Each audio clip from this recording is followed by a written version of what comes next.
तो दोस्तों कैसे हैं आप सब। मैं आशा करता हूं आप सब लोग बिल्कुल ही ठीक होंगे।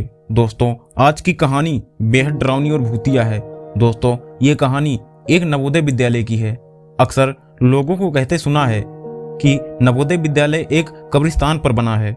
एक नवोदय विद्यालय ऐसा भी है जहां बच्चों के साथ अजीबोगरीब घटनाएं होती रहती हैं। दोस्तों कहानी शुरू करने से पहले हमेशा की तरह आपसे एक छोटी सी रिक्वेस्ट, यदि आपने अभी तक हमारे इस चैनल को सब्सक्राइब नहीं किया तो सब्सक्राइब करके बेल आइकन को ऑल पर सिलेक्ट कर लीजिए। तो बिना देरी किए जल्दी से अपना हेडफोन लगाइए और शुरू हो जाइए मेरे यानी सूरज कुमार के साथ।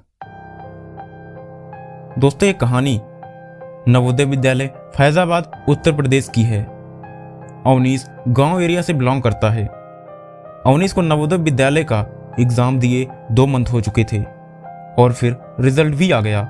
खुशी की बात तो ये थी कि अवनीश का सिलेक्शन हो गया था। अवनीश का एडमिशन उसके पापा ने करवा ही दिया। अवनीश को स्कूल में आए अभी 1 हफ्ते ही हुए थे, उसके दोस्त बन गए। अवनीश को उदयगिरी हाउस मिला था। दरअसल नवोदय विद्यालय का हॉस्टल 4 हाउसेस में बांटा गया है, नीलगिरी, उदयगिरी, अरावली और शिवालिक। प्रत्येक हाउसेस में 4 रूम हैं और प्रत्येक रूम में सीनियर और जूनियर रहते हैं। सीनियर स्टूडेंट अपने सीनियर की बताई हुई सारी बात अपने जूनियर को बताते ही हैं। ऐसे ही एक दिन अवनीश का सीनियर स्टूडेंट नवोदय के बारे में बताने लगा। उसने बताया कि यह नवोदय कब्रिस्तान पर बना है। यहाँ कभी कभी चलते फिरते आत्माएं दिखाई पड़ती हैं। ये सुनकर अवनीश डर रहा था, पर उत्सुकता से भरी इन बातों को ध्यानपूर्वक सुन रहा था। उसके सीनियर ने एक बात बताई, रात को 12 बजे के बाद बच्चे बाहर नहीं निकलते।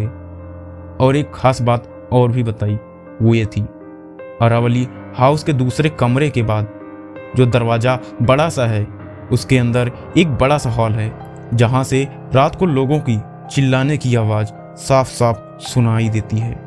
अवनीश उस रात सबके सोने का इंतजार कर रहा था कि सब लोग जब सो जाएंगे वह हाल का राज जानने की कोशिश करेगा।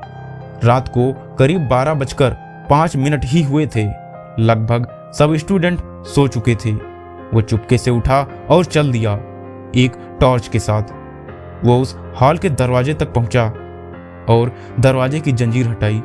दरवाजा खोलते ही वो अंदर चला गया। उसने उस अंधेरी भरी रात को टॉर्च ऑन किया और चारों तरफ देखा।